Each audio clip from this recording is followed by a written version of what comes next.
Blues. Big players out. I've got Rico Ioane, Ricky Riccatelli, Angus Ta'aval, Harry Plummer, Adrian Choate, and Mark Talea. You almost Adrian Choate on Plummer's name there as a big player out, didn't you? Yeah, I just realised he was out, to be honest with you. But yes, he's gone as well. Now, players in, guys. Peter Archie. I mean, he's returning to Auckland. Exciting one to come back. Obviously, a few years over in France, playing for Toulouse. Bradley Slater coming across from the Chiefs. He is a good player. Obviously, they've had some losses there with Riccatelli leaving, so it's good for him slotting in.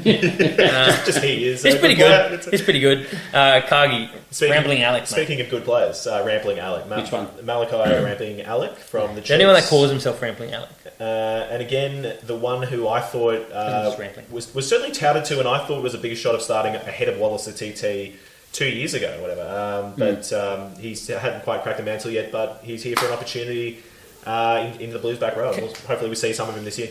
I think Cade Banks coming back could be anything. Coming back from a year with the Hurricanes. Flynn Yates adds a lot of depth to their tight head props. Cody Vire, I know we talked about in the new Hot Chip podcast as well. Again, let's just make sure we say Kodameru Nanai Vire. He's got Nanai in the name again. Just need to make sure. That makes a big difference. Thank you. Terrell Pater, Rico Simpson, and James Cameron, the full list. Yep.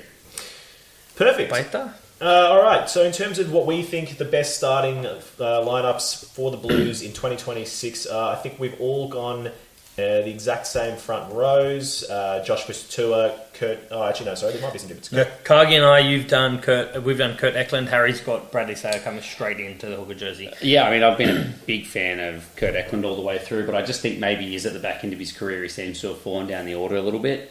I don't disagree. Again, it's such a pivotal role to have combinations with your type 5 through lineouts, things like that. So it might be that we see Eklund start and Slater come in later. But if Slater's starting early, Slater's starting most of the year. Yeah, was it just Nelson's description of Bradley Slater as a good player that really is? That's what put me over the line, if I'm being honest. Yes. No, look. Also, I think Bradley Slater last year for the Chiefs had a real cracky year with them. He got a lot of game time. Yeah, Takiaho kept bringing him off the bench, which I didn't mind because he was still great even off the bench as a fantasy player. But it was annoying. I'll tell you what, it was mildly annoying. So no, he was very good last year, Bradley Slater. Yeah. Yep. For the locks, we've all got Marcel Renata. Yep. For the locks, we've got Josh Beery and Sam Darry. Cargie, you've dropped Beery. I think he's not even... No, he has gone to your bench, and you've brought in Lachlan McWannell. I'd be remiss if I didn't refer to him as the beekeeper, with Blake's favourite name for him. Look, Josh Beery was absolutely fantastic. I think we really liked him, but I just think... Isn't there another beekeeper? Isn't Lancaster the beekeeper? Josh Beery, mate, the beekeeper. Well, Blake calls him the beekeeper. I think Blake just made it up. So anyway, the weather. I think it's Darby Lancaster. It's Darby Lancaster because his dad's a beekeeper. Yeah. So wake up to yourself. He's a New Zealand beekeeper. You just heard the word the bee and you went, well, that's fun. Anyway, Lachlan McWannell from the Chiefs. I think he's someone who has had huge raps, and I'm putting him above the beekeeper. Yeah, and I think there's definitely an argument both ways. And I think all of us, if we've got one or the other on the bench. And of course, we're only talking about these guys in contention because Patrick Tuipulotu, the captain, is out injured to begin the season. Yeah. So that's right. Otherwise, I think we're all agreed he's ironed on Tuipulotu, Sam Darry, the two All Blacks starting. Yeah, Tuipulotu absolutely busted his AC joint in his shoulder. It's obviously popped right up. Yeah. I think he's aiming for April, May that he's looking for his return. So, we said last week, March, we'll just catch it in, so he's a little bit late. Yeah. Guys, reserve for the front row. We've talked about our hookers, but Ofatunga Fase and Flynn... Yeah, he's got a very unorthodox way to spell Flynn, but again, Yates. Excellent, very good. Yeah, there's a little Easter egg for those watching. For those that don't, doesn't need to be explained. And Nelson spelled Flynn FKYN. It's fucking Yates. Yeah, fucking Yates. And now, in continuing some silliness.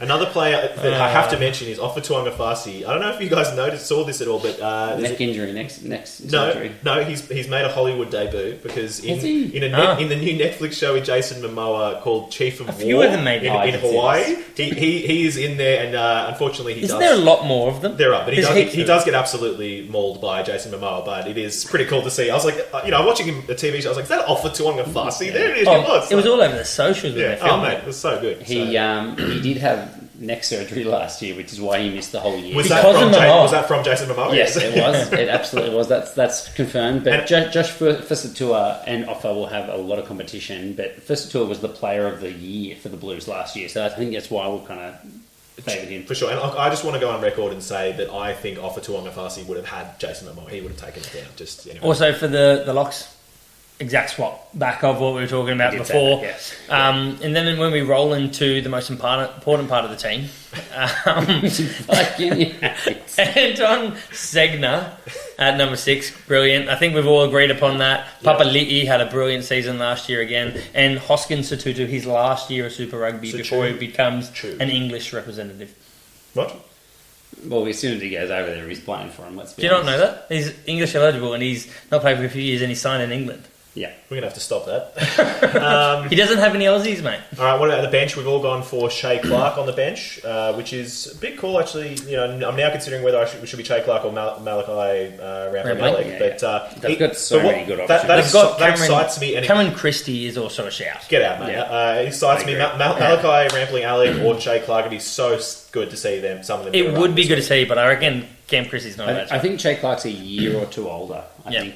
I don't think so. No, I'm pretty sure Rampley Alec is older, but go check. We do a lot of fact checking. I think Cargie could be right. Yeah, I've researched it before this podcast. Finlay, Christie, and Bowden Barrett at 9 and 10. Nelson, you've gone for Zahn Sullivan at 10. No, I haven't. Okay, sorry.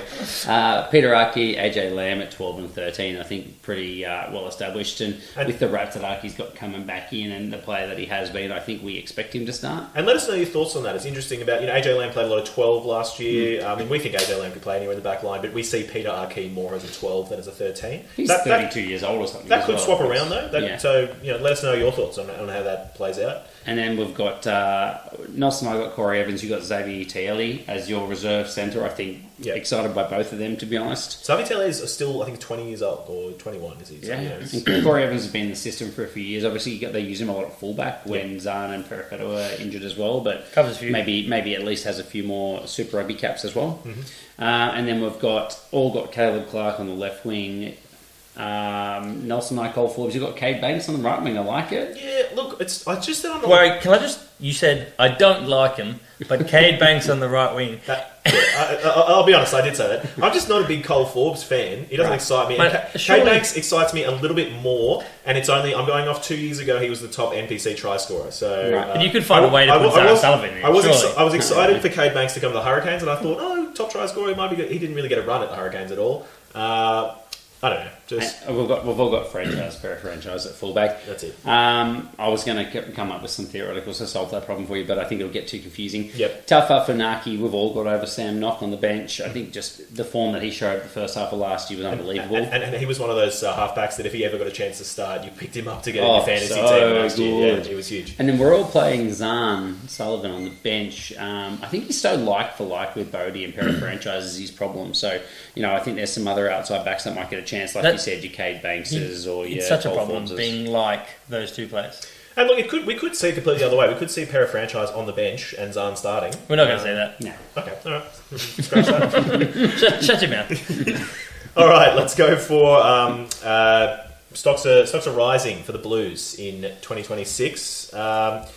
We have nothing written here. So who is going to have a big 2026? This is your job, mate.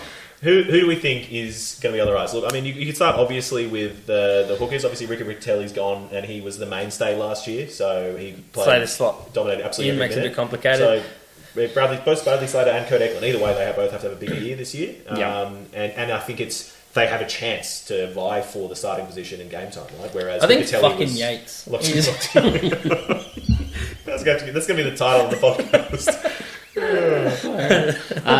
Anton Segner, I think we named for this exact role last year, owning the 6 jersey, and then Adrian Choate took it from him mercilessly, and then now is left. What a jerk! It's not a fan. So Segner, I think, could be in for a goodie. He will face tough competition from Shay Clarks, Cam Christie's, things like that as well. But hopefully, this is his year. I think stocks are falling. Basically, anyone that Cargie's named. So I was going to say Josh Fusitu'a had such a good year last year, but Offa being back and fit, it's going to be pretty hard for him to have as much game time. Yeah, we've still named him to start, but it is he's got more competition. He's going to get less minutes, and that can't do well for you. Yeah. I mean, there's also a lot of outside backs. Cargie, as you said, Cody Vi coming in. I mean, you've got Cade Banks as your starter off obviously the back of last year. Are you naming Smokies or Steps Rising? No, I'm saying you've got Cade Banks as your starter off his performances last year, but he's also got plenty of competition around. Is this going to be a really from last year from Cade Banks? He had a couple runs the and good Hurricanes, mate. Yeah, but it's a different team. But he also played Super Rugby. Okay. He didn't. He played very little. I don't think Rugby. he really. He was in my team, man. He was good. Kate Banks. Yeah. Yeah. Okay. Well, were you in the finals? No. That was above you. Okay. No. Excellent.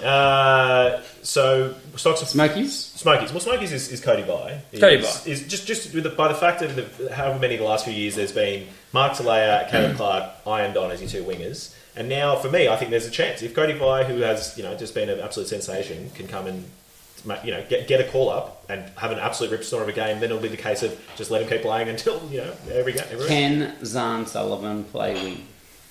I don't think so. I think he's a fullback. Well, of course he's a fullback, but can he? Yeah, No. he's a fullback, but I think he can play wing. Yes. So could he fill that right wing spot? I honestly don't see why not. This was trying to force your hand into picking him. I think he could play that spot, and I mean, it just depends if they want all three of those boys on at the same time. You know what? For some reason, I've just never considered it at all. But because you don't know rugby. I would put him there. Fine. I put The other Smoky, mate. Are you putting the Prince in there? Peyton Spencer. How have we gotten this far and not mentioned the Prince? And why didn't I put him for starting on the right wing? Well, you didn't put anything down, so true. That doesn't quite help us, does it? Yeah. Is this the year? No. Peyton Spencer. No. Has he been in the system for another year? yeah, it'll just be the system for another year. I think. Okay.